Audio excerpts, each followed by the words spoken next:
Hey y'all, welcome back to Robe Trotting. Today we are celebrating 5 years that we've been living in Denmark. So we thought to memorialize the occasion, we would talk today about 5 ways that our views of America have changed since we've been living in Denmark for 5 years. Yeah, one of the cool things about living abroad is it lets you put up a lens or a mirror, depending on your perspective of it, to where you came from. And you see it in a completely different light than you do in the time that you actually lived there. So this is a chance for us to reflect. We've been here long enough that we can really have some perspective. We hope, and we'll see if you agree. Yeah, so let's get into it and talk about how our views of America have changed since living in Denmark for 5 years. So the first one that we're going to talk about is the concept of rugged individualism, which is a core part of the American value set. It just doesn't seem quite as appealing having lived here. I mean, one of the key parts of a rugged individual mindset is that you have to always be going after for yourself. You treat yourself as number one. And while that's important to some extent, we really find that having a little bit more of a communitarian and a collective spirit actually makes things feel a lot better at a human level. Yeah, and we received that a lot living in Denmark, and you can tell that in a lot of parts of Danish society. It's important to remember that we're all in this together, and I think part of that is just the Danish mindset, but another part of that is also that American individualism and American exceptionalism and everything it's kind of a myth, and people have this idea that everything that they have is because of all of the hard work that they did, instead of realizing things that even in America we do together as a collectivist way, whether it's education or national defense or all of these things that are provided by the community. And that doesn't often get celebrated as much in America as it does here in Denmark. Yeah, and this is not to say that you shouldn't have personal ambition. People in course. Denmark have personal ambition. But what it says is that you shouldn't be thinking of stepping on other people as you try to achieve your goals. Or honestly, in the States, sometimes everything feels like a competition, that you have to, as we say, keep up with the Joneses. And it becomes a little bit self-defeating because it kind of takes away your individuality when all you're doing is chasing other people, which is ironic given that rugged individualism should be just about what you're doing for yourself. So another area that our view of America has changed now that we've been living in Denmark for 5 years, still can't believe that one, has to do with work-life balance. And I can honestly say that for me, I don't think I could ever work in America again after working in Denmark and working in Europe, and just the change of lifestyle that comes with that. In America, the idea of work-life balance is there, and things aren't miserable. You don't feel like you're just working your entire life away. But in some ways, in comparison to Denmark, I did feel that way. Yeah, and I think the big thing here is it's not so much a work-life balance, but a work-life separation. I mean, there's the meme that we saw going around in the last couple of years, and an away message in America is having open heart surgery, we'll be checking emails after noon. And an away message in Europe is off on holiday for 6 weeks, emails will be destroyed. Like, it's just a mindset of when you're off, be off, take care of yourself. And I'll be honest with you, having seen the value and the power of taking a vacation, you do come back more refreshed. That actually, it's a benefit for the company because you're able to go away, clear your mind of it, and be a much more productive employee when you come back, as opposed to being tethered to your email or phone calls or meetings or whatever the entire time that you're gone. Yeah, I think workers in general, and consumers probably too, but in this case, workers really have a lot more protections and have a lot more value in Denmark. And I think just that idea, and to kind of marry the two together, that you're not in it on your own. You're not an individual all the time. You do need to rely on your colleagues, your coworkers, your management, and the company that you work for to make sure that you are taken care of. And that's very important because the workforce is respected more, labor is respected more, and the idea that you need to have some time off to refresh is protected. And that's really important here. Now, the third thing that's going to be on the list here is actually something that we're more proud of the United States of, having lived here for 5 years, which is I think the U.S. doesn't give itself enough credit for how well it does integrating new people into its culture and society. And part of this is there's an intrinsic difference between, say, European countries and the States, in that Europe has spent the last, 200-300 years basically fighting to get monocultures, to have each ethnic group or each language group being able to have their own state. And so much of identity is based on a shared language or customs or food. It's things that you do. Whereas in the US, being American is essentially a set of shared values. It's being willing to engage with other people, try something new, have a little bit of ambition. Those things that are part of kind of the positive, maybe a little bit idealistic idea of American values, but it's true. And it means that it's much easier for people to gain respect and jump into culture where if you bring some recipe from your home country, people want to try it and then talk about what their culture is that their grandmother used to make. Yeah, and that's something that I don't think is celebrated enough in America. And I think it's something that, if you only watch the news, if you only listen to the negative stories that are in the media or in papers, don't get me wrong. There are instances of Americans not doing a good job integrating people or not respecting multiculturalism and diversity in America.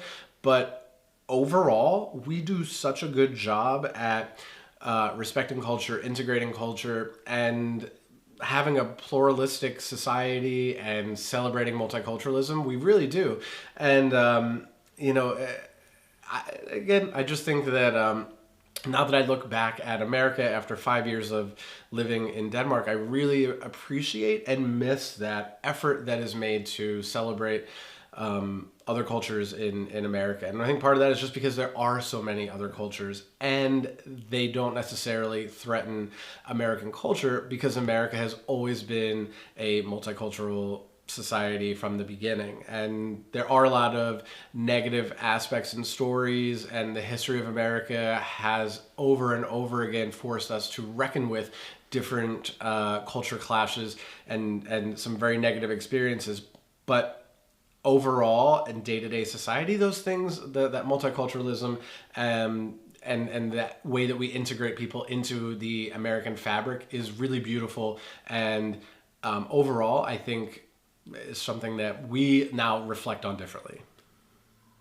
Okay, a fourth thing that we've really noticed and reflect on a bit differently about America now is after living in Denmark for 5 years, we've realized just how politicized and political every part of American society and life has become. It's to a point where anything that you comment on or anything that you discuss your opinion on just gets attacked, sometimes from both sides, because just everything has become so political.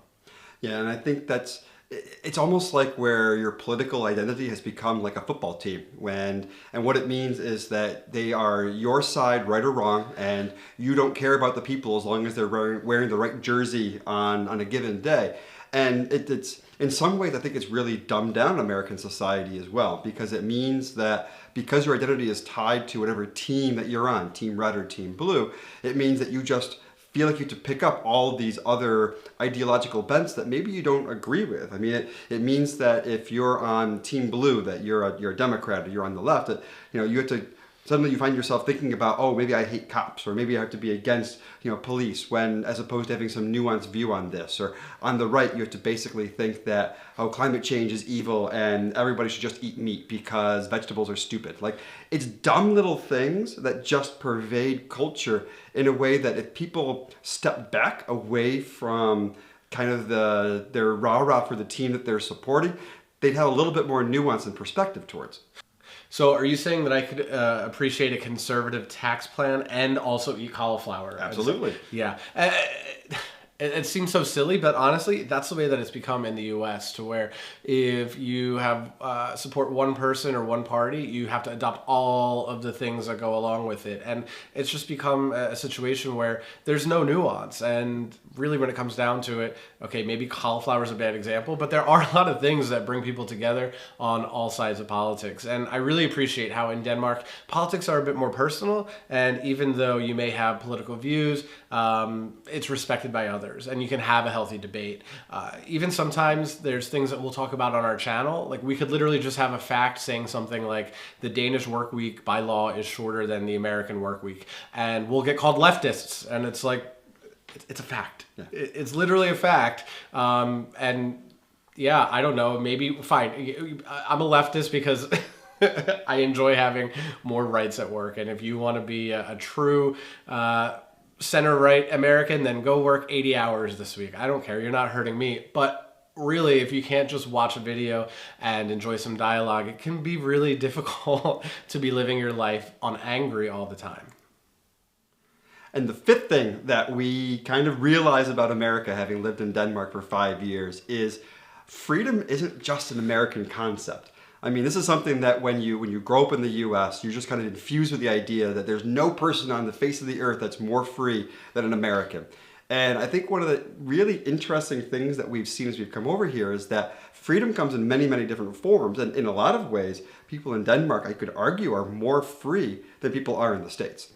Yeah, and I think that that freedom comes in other forms, like you said. That could be the freedom to, have a beer on the street and not be breaking a law, or things like that are just kind of a bit antiquated in America. Those those little freedoms exist more in Denmark. I at least feel a bit more free in my day-to-day life than I have previously when living in the U.S.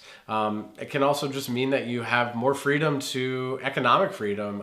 You have more time off of work, and you have more respect for your time that is outside of your workday. And little things like that, little things make a big difference in your life when it's added up over every day that you're alive. Sure. And even across society, I mean, I think we feel much more comfortable being openly gay, talking about it at work, talking about it with colleagues in a way that maybe we're a little bit more reserved in the U.S. because we weren't sure who was going to have a more negative reaction towards this and in situations that you can't control. So it kind of pervades itself in a number of ways where you don't have to worry as much about other people. There's a general level of respect, a general level of trust. It's live and let live in Denmark. Very much so. Yeah, and I think that's kind of the piece that means that freedom is different. Sure, we can't carry a gun anywhere we go in Denmark, but we can also see people that are able to live a life of dignity across the board and feel much more comfortable and less anxious in situations where you would in the States. Yeah. So I think there's value in all types of freedom, and overall, I feel like America doesn't have a monopoly on freedom, and we're kind of raised to think that freedom, freedom, freedom, liberty, liberty, liberty, and the rest of the world really has caught up to that concept. America may have been the first country to have a representative democracy. It may have been the first one to have some of these freedoms, but the rest of the world has caught up and in some other ways surpassed that freedom. And, I think that's something that, Americans, we kind of rest on our laurels a little bit instead of finding more ways to advance freedom in our own country.